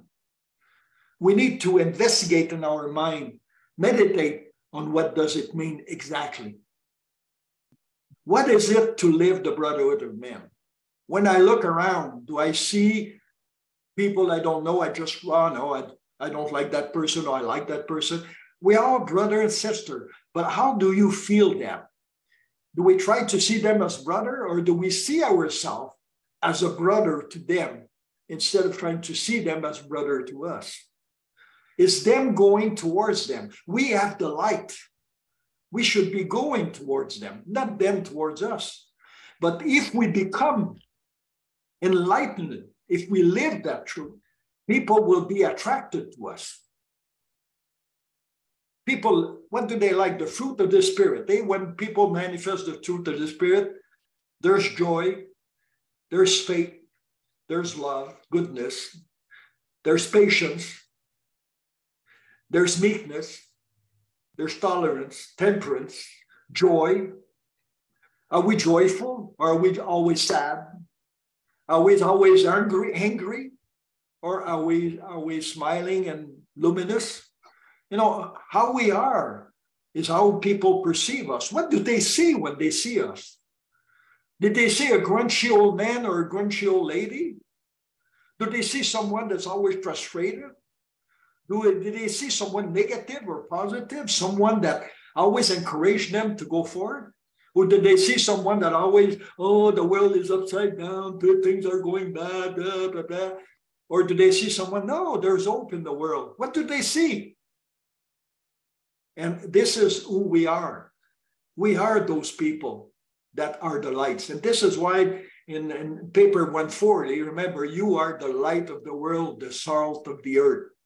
And the salt is the love we have for the other. If we don't have love for the other, who's going to give love? And it's with love that we can share that light. And love is always associated with wisdom and temperance. Only give so much light as not to blind the others. I blind people so many times in my life because when we get the Urantia book, you know, we're so in love with the book. And some people I still meet, they're so in love with the book. They can talk without talking about the book. The book is their life. But it's not the book that's important. It's the message that it contains. How we live that message. And how we live it will be more of a teacher than the word we use. People are looking at us. And there's only one example of that I can give you. Is when I start reading the book. I tried to share the book to my whole family, to all my friends.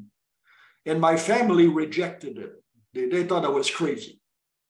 And so many my friends.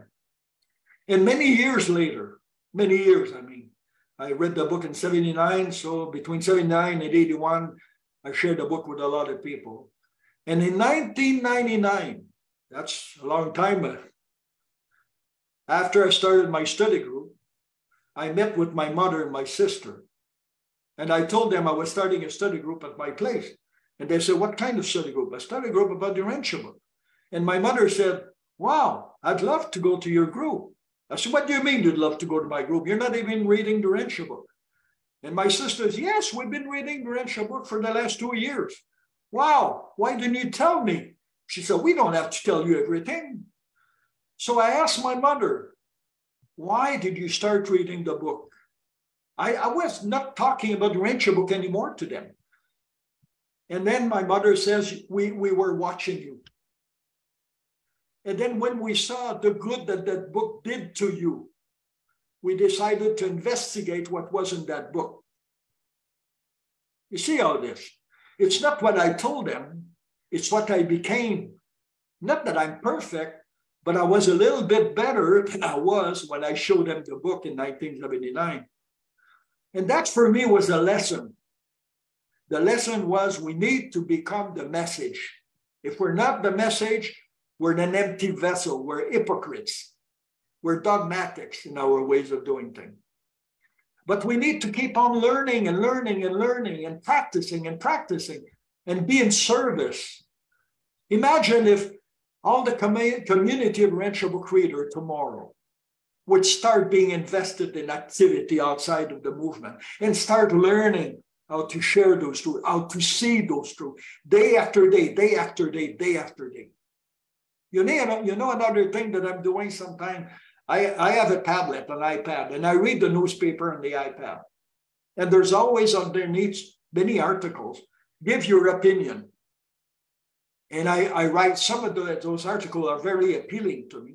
So I write what I think based on the Urantia book teaching. And sometimes they publish my articles. So little things, little comments that I made could be read by hundreds, thousands of people. And this is easy for any one of you to do. You could go in a newspaper and look for the reader's opinion and give your opinion on any subject, whether it's politics, whether it's abortion, whether it's liberty, whether it's family, whether it's education. Be active in your community. For the evil to win, it's for good men to do nothing. We need to understand those values that we have. We need to be the light. Sorry if I take long. Jimmer, we're listening to you.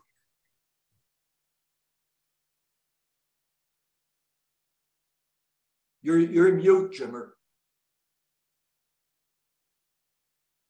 You're mute. Jimmer, you're mute. You're muted, Jimmer. Sorry. Yeah, thank you very much. I am just delighted with this exposition, this marvelous presentation, Gaétan. Many ideas just are filled in the right place in my heart when you are talking. I would feel just totally in tune with everything was said here, and I have something to say, and this is coming from my very heart, very bottom of my heart.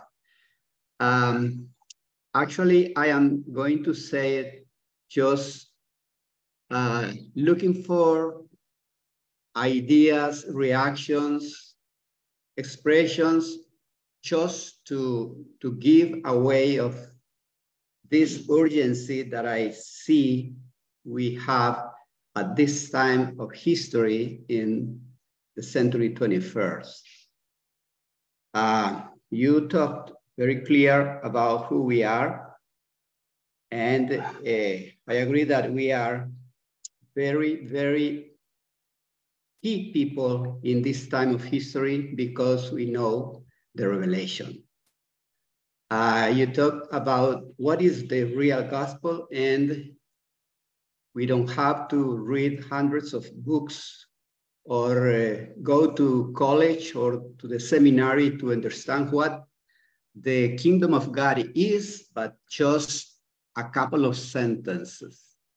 The gospel is believe in your heart that God is the Father, is our Father. Therefore, we all together, which means all races, all people in the whole continents in this world are brothers and sisters. That's the simple gospel.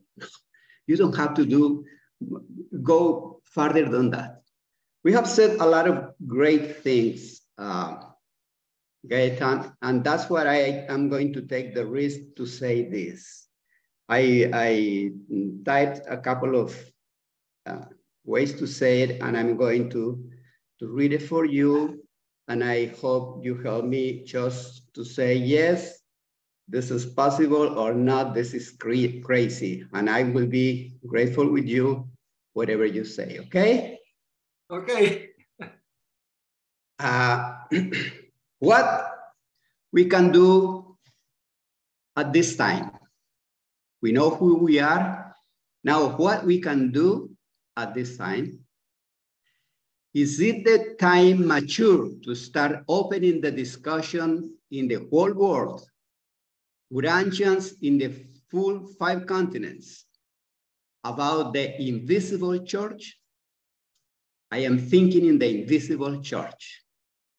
If that time is mature, then we need to fool the earth with Jesus' vision of the invisible church. He had a vision for the invisible church.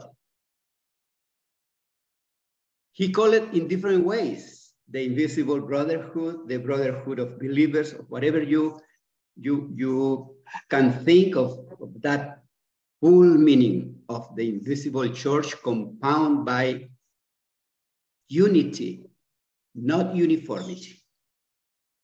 Is that time mature to start talking about that? I have the sense that starting that displaying of expressions, I belong to the invisible church, could be a renaissance of the living gospel of Jesus. Is the church of believers all of the world could possibly feel a challenge? It could be possible that Buddhists all over the world, that Jewish all over the world, that Muslims all over the world could feel united in some way if we start to say we belong to the invisible church. My question is, if this century 21st we are living in, is the time mature to challenge us to go ahead with the idea of we are the invisible church, we belong to the living gospel of Jesus? And that is what I have in my heart, and I'd appreciate whatever comment you have about that. Well, it's a beautiful vision, Jimmer. And in fact, the brotherhood, the spiritual brotherhood of men is that invisible church. Mm-hmm. And when we believe that we're true Son of God, we really become conscious of that reality within ourselves.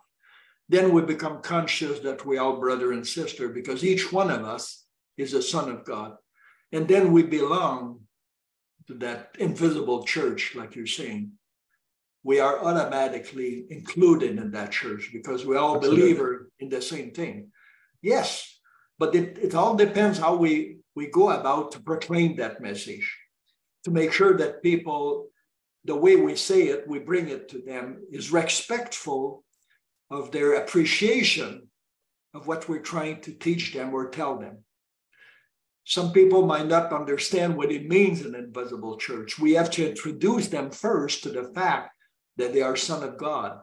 And when they do understand that they're son of God, then they'll start seeing the other people around them as also children of God, and so they're brothers.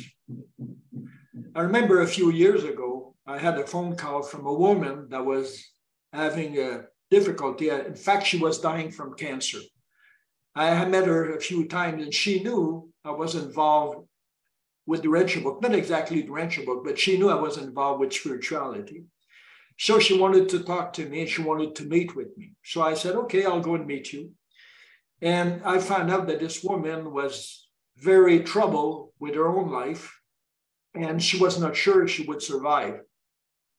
And she asked me, what do you think? And here I am in front of someone who doesn't know nothing, not much about God or the universe. And here I am with all that knowledge in my mind.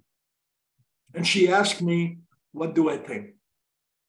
And I'm there looking at her. And I'm confounded. I don't know what to say to her. What can I say to this woman that in fact is asking for help? What's the only thing I could tell her that will not blind her? You know, I will not blind her by what I know. So I start praying. And I ask God, what can I tell that woman, God, that will bring peace and joy in her heart? And there's only one thing that came out of my mouth at that time. I look at her directly in her eyes and I say, do you know that God lives within you? And I pointed my finger at her heart and she looked at me and she started crying. And that's all I said. And I went to see her at the hospital before she died. And she passed away knowing that she was a daughter of God. That's all I needed to tell her, no more. I could tell her about the dimension world and everything, but that's too far away for her. So, Jimmer, the simple truth of that invisible church is that we are children of God. And when people understand that, they take that into their own heart. The spirit of truth, this is the way. Sometimes we forget too much of the spirit of truth is very active in the mind of someone that wants to know the truth.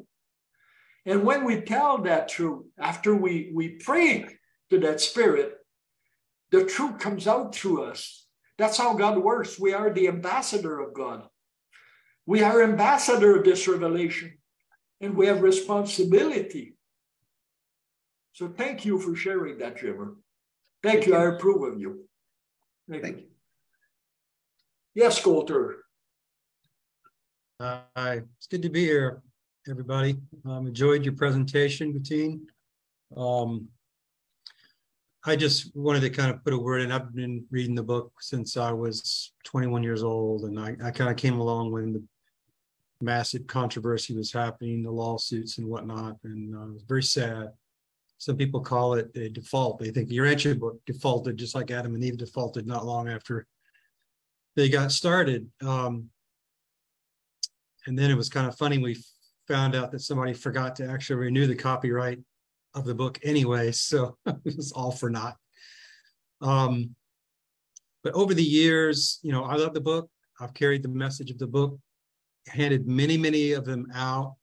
I don't think I've been very effective in doing that, but I can say this, it's helped me tremendously. It's helped me get to know the book. It's helped me get to know the Bible. It has had a tremendous influence on me, even though I've not been all that successful at quality placements of the book. I call it a quality placement, you know, where the seed was planted and somebody really, really got into it the same way that I'm into it. Because I'm, like you said, I'm one of those people that I'll talk about it to anyone who will listen, but I have to be careful because most people just don't want to hear about it. But what I wanted to say, I just wanted to share something, an idea that I've shared a long time in the Urantia book community. It's been boohooed, and you know, we're like herding cats. Urantia book readers tend to be ultra individualistic, and we know what a problem that was for Judas. Trying to get us together on anything is not easy. As you said, we're fractured. There's lots of different groups. I've been a member of a 12-step program for almost 40 years. And as people know, the 12-step programs are a spiritual solution to addiction, the horrible, incurable addiction. And in 1934 is when it all got started, sort of a similar date to the Urantia book. 1955 is when they ratified the 12 traditions. Worldwide, 12-step programs are unified.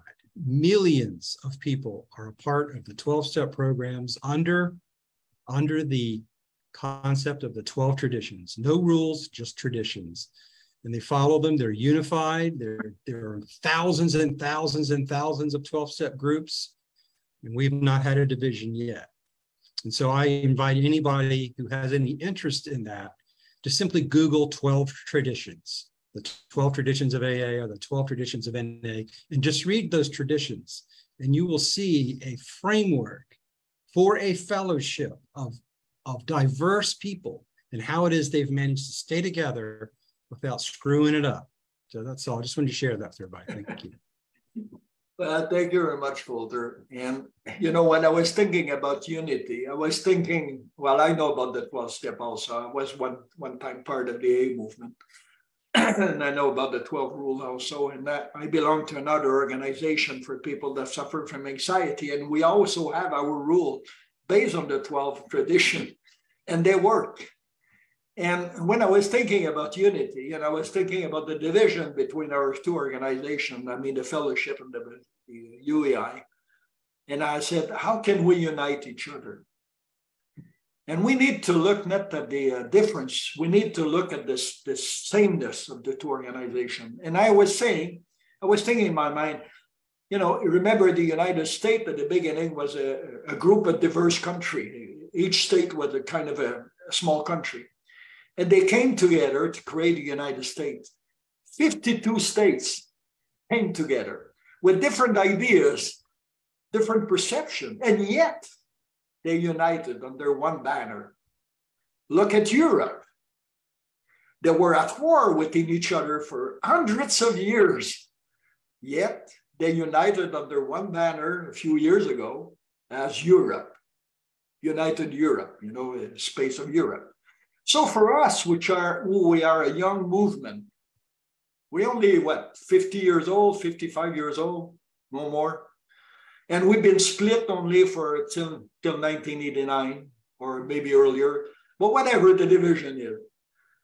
If countries can find ways to unite together with all their differences, if Europe can find ways to unite itself with all the differences, why can't we find ways to unite ourselves if we're so spiritual? That's a challenge I want people to look at. And we need to unite. If we don't, we won't pass the test of time. This is in our courtyard. This is to us. We're the one that hold the key to that. We need to go back to those leaders and say, hey, we want unity. We're tired of being separated. We're all brother and sister. We need the resource of each other to grow. Divided, we will not stand. Make that clear. And anyone that opposes division, that opposes unity, put them away. Don't vote for them. You don't need division. We need unity. Because what's coming around in the later years, we need to be united. The movement, the brotherhood need to be united in order to face the challenge. If we're not, well, when we get to the next world, they'll ask us, we gave you everything, everything. You failed. Why did you fail? Because of your own agenda? But you have your own little vision? We need vision, and a long time vision, a vision that will bring us through this, what they call it, 100 years from now. We need that vision, a clear vision where we're going. But not only a vision for your organization, a spiritual vision of who we are. That's what we need. We need to go out as true sons of God, shine our light in such a way that will attract young people. Each organization has a problem attracting young people. Why do you think that is, that we're not growing? Of course, we're growing internationally because we're going in new countries. But is it growing in the US? Is it growing in Canada? Is it growing where there's division, like in Korea? No. It's growing where there is unity. We need unity. Let's go back to the Luciferian study. You will see what makes us different. You will see what divides us. What divides us is the idea of a few that think, oh, I know better. It should be a vote to every reader. Every reader should be voting for that. Not only a few, everyone should be voting. And you will see that the majority of readers wants to be united under one banner. And then we could reclaim our original name, which is the brotherhood, and go out in the world as one, not as two. And soon there will be three, and there will be four. Look at the church how it is. What don't we understand in the house divided within the South cannot stand? What is it we don't understand in that? Is it just to the church? No, we are that invisible church that Jimmer said. We need to understand that. If you travel around the world like I did, you would see that that division is hurting us more than it's helping us. It's doing a lot of damage, more than you ever believe in. Okay, I'm done. Hey, that's the last thing I say, because we're already past the hour. So, Katarina. Hello, Katarina. Bonjour. Bonjour. I just wanted to say something about the AA and the framework and the organizations that can come together. They all had a common experiential thread. And I want to say experiential thread. To be an alcoholic and to want to get rid of the addiction, or to no more war ever after World War II. And unless we experientially, in beingness, know who we are, in our beingness, that we are with a living God within, and thus sons and daughters of God, we do not have this common thread. We only put a blue book out there, and we all think we understand it better than the next person. So our common thread is experientially knowing who we are and know that we have God within. That's it. Thank you. Merci beaucoup, Katrina. Thank you very much. So I think this should conclude my presentation. What do you think, Jeannie? Or what do you think, Sherry? We're past the hours. Yeah, I think that's a perfect note to end on, Katerina. Thank you so much. Thank you. So I want to thank you personally to have been there. Remember what I said. Be active in your community. Call your leader and say, we want to be part of that church, invisible church that Jimmy said about. We are the brotherhood in our heart, a spiritual brotherhood of men. And our mission is to bring that truth to the world. Let's not fail the revelation. Let's not fail the revelator. Let's not fail the adjusters, the spirit of truth, and all those angels that are trying hard to get us moving along. And I truly believe that once we unite, you won't believe how much we will progress. You won't believe it. Of course, there are challenges. There's always challenges. But as children of God, we can surmount those challenges. We can do good to this world. We have been given a lot of talents. Now, let's spend them wisely. So see you next time. Thank you very much for being there. Thank you for all of you, Eugenie, and to whoever, Sherry, who organized this, and all of you have been there. Thank you. Thank you, Gaétan. Thank you, Sherry. Thank you, everyone. God bless you. Have a nice Sunday tomorrow. Thank you.